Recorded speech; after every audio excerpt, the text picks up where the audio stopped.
tuned for that. But first, a new warning from President Trump.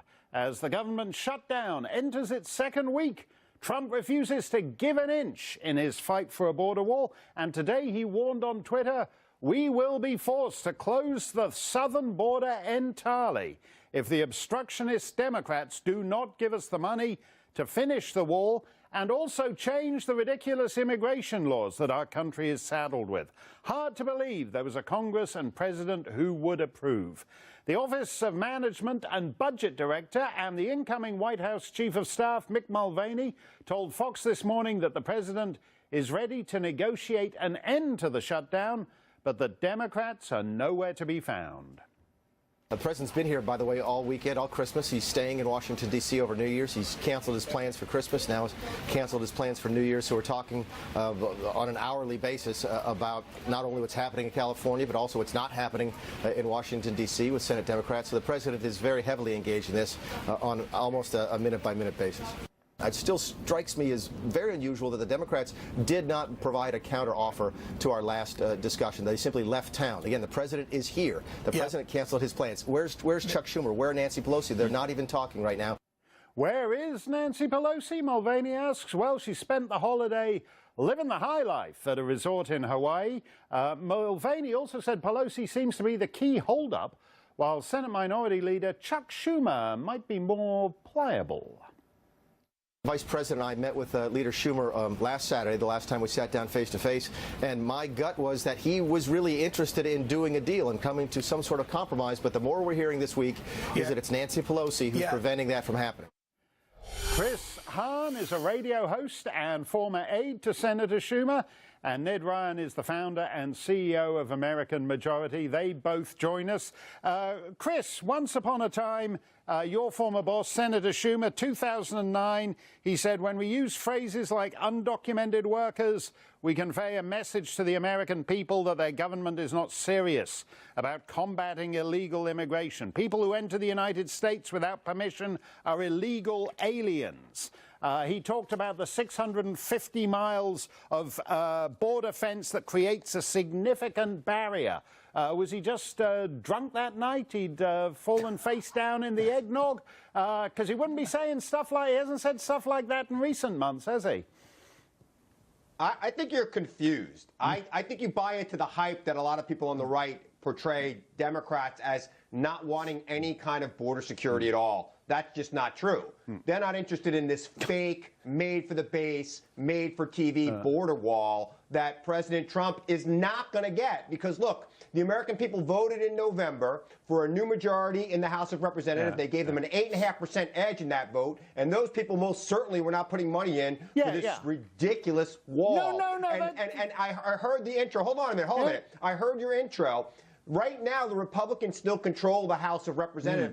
Nancy Pelosi is the minority leader until next week. And then he'll negotiate with her. And I'm telling you right now, he'll get nothing for the wall. So he needs to come up with something to give them first if he wants to get anything in return. Let's have a second shot at my question then. Why do big-time Democrats not use words like illegal aliens anymore? They don't do that anymore, Mark, because... Yeah, go ahead then, Ned. You take it. No, they can't. I mean, they cannot give Trump a win, Mark. They can't give him anything for his wall because it would infuriate their far left base who doesn't want anything dealt with our immigration system or securing our border. So they think they're getting a twofer. They're denying Trump a win, and they're making their leftist base happy. I will say this, it is pretty stunning that this has all taken place over the last 5 years, when in 2013, most every Democratic senator voted for $46 billion and nearly 700 miles of border wall. I think it's gotten to the point, this is complete insanity, Mark. At what point do we as a sovereign nation not have the right to say we're going to secure our borders? We have a moral responsibility to our citizens to decide who is coming in and why. Now you're using these naughty phrases like national sovereignty and that kind of thing. The president has threatened to close down the border. In a sane world, to use the term you use, Ned, in a sane world, we would have an enforced border. But that apparently is impossible in the United States. So, Chris, if we've got a choice between totally open borders and a closed border, Actually, isn't the president's suggestion for a closed border on the Mexican border actually less insane than open borders?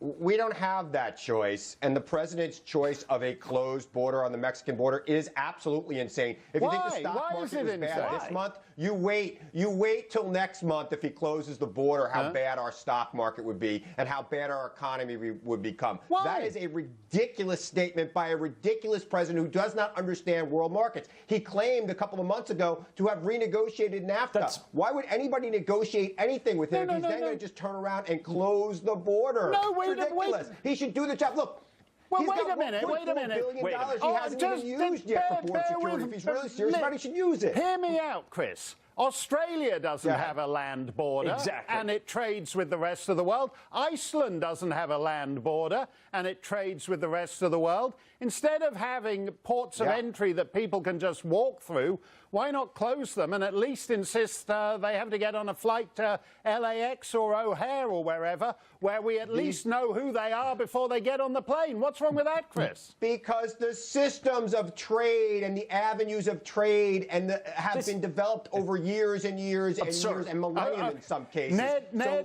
what are we going to do? Just change it overnight because the president has a whim and the right wing wants to happen that way? You take that. You take that question. Come on, I want Ned to weigh in on this. What's your thought on the closed border? Given to him under the Immigration and Nationality Act, Mark, Donald Trump should say, I find the entry of illegal aliens on the southern border detrimental to the interests of the United States, and until Democrats want to be serious about securing our border, I'm shutting it down, and I'm going to shut it down for the rest of my term until we get serious, not only about securing our southern border, but also fixing our completely screwed up immigration system, because I wouldn't even argue it's a system right now. We got to leave it there, guys.